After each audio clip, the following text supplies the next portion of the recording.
ভারতের হাইকমিশনার বিনয় ভার্মাকে তলব করা হয়েছিল পররাষ্ট্র মন্ত্রণালয়। এইসব ঘটনাও বিরল। বাংলাদেশে কখনো 15 বছরের শাসনামলে শেখ হাসিনা ভারতীয় হাইকমিশনার বা অন্য কোনো কর্মকর্তাকে তলব করবেন, এই দুঃসাহস দেখানো কখনো সম্ভব হয়নি। সেটি এখন ঘটছে। এই নিয়ে হয়তো 2 বা 3 দফা ভারতীয় হাইকমিশনারকে তলব করা হলো। তলব করে সীমান্তে যে ক্রমবর্ধমান উত্তেজনা এবং জোরপূর্বক যে শূন্য রেখায় কাঁটাতারের বেড়া নির্মাণ, সেগুলোতে প্রতিবাদ করছে এবং নানা জায়গায় সেই অনেক জায়গায় জোর করে তারা করেছে, আবার অনেক জায়গায় করতে পারেনি। এই পরিস্থিতিতে যে উত্তেজনা তৈরি হয়েছে, এতে ভারত যে ইচ্ছাকৃতভাবে করছে, কারণ ভারত কিন্তু কখনো যে এই যে উত্তেজনা হচ্ছে, তারা নিজে থেকে যে কথা বলা বাংলাদেশের সঙ্গে সেটা বলেনি। তো বাধ্য হয়ে বাংলাদেশের পররাষ্ট্র মন্ত্রণালয় তাকে তলব করেছে এবং পররাষ্ট্র সচিব কথা বলেছে। এখানে অদ্ভুত ব্যাপার যে পররাষ্ট্র সচিবের সঙ্গে কথা বলার পর ভারতীয় হাইকমিশনার বলছে যে সমঝোতার ভিত্তিতেই কাঁটাতারের বেড়া নির্মাণ করা হচ্ছে, কিন্তু পররাষ্ট্র সচিব কি বলছেন সে কথা কি মিলল? সংবাদে যেমন বলা হচ্ছে, ঢাকায় নিযুক্ত ভারতীয় হাইকমিশনার প্রণয় ভার্মাকে তলব করে বাংলাদেশ ভারত সীমান্তের উদ্ভূত পরিস্থিতি নিয়ে গভীর উদ্বেগ প্রকাশ করেছেন পররাষ্ট্র সচিব মোহাম্মদ জসিম-উদ্দিন। রোববার বিকেলে ঢাকায় ভারতের শীর্ষ কূটনীতিককে পররাষ্ট্র মন্ত্রণালয়ে তলব করা হয়। পররাষ্ট্র সচিব মোহাম্মদ জসিম-উদ্দিন সন্ধ্যায় কথা জানান। পররাষ্ট্র সচিব বলেন, সীমান্তে এখন যে পরিস্থিতি বিরাজ করছে তা একেবারেই অনাকাঙ্ক্ষিত।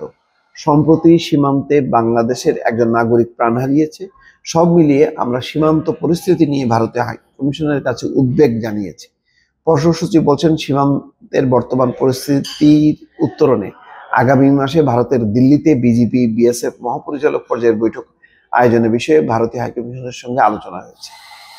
দুই দেশের মধ্যে বোঝাপড়া হচ্ছে। ভারতীয় হাইকমিশনার কি বলছেন, যেখানে উদ্বেগ প্রকাশ করছে, তিনি বলছেন যে সীমান্তে কাঁটাতারের বেড়া দেওয়ার ব্যাপারে দুই দেশের মধ্যে বোঝাপড়া হয়েছে।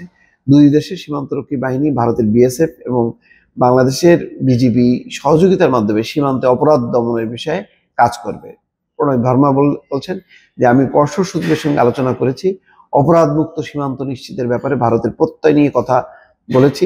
চোরাচালান অপরাধীদের চলাচল, পাচারের চ্যালেঞ্জ কার্যকরভাবে দমনে আলোচনা করেছি। তাহলে ভারতের যে পররাষ্ট্র সচিব, তিনি আলোচনা থেকে বেরিয়ে এসে যে কথা বলছেন, তাতে কিন্তু উদ্বেগ উৎকণ্ঠা বা বাংলাদেশের পক্ষ থেকে উদ্বেগ প্রকাশ করে হয়েছে।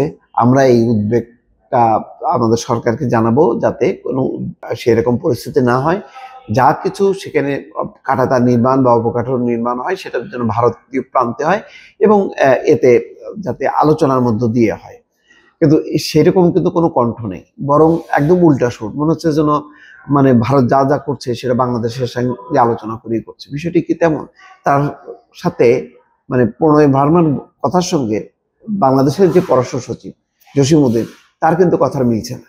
তার মানে হচ্ছে ভারত ইচ্ছা করে তার একটা ইগো ধরে রেখেছে এবং একটা যে তারা করবে, তাদের যেটা লক্ষ্য সেই টার্গেট অনুযায়ী তারা করবে। তারা মানে বাংলাদেশকে পাত্তা দেবে না, এমন একটি মনোভাবই কিন্তু প্রণয় ভার্মার মধ্য দিয়ে প্রকাশিত হলো। দর্শক ভালো থাকবেন, আল্লাহ হাফেজ।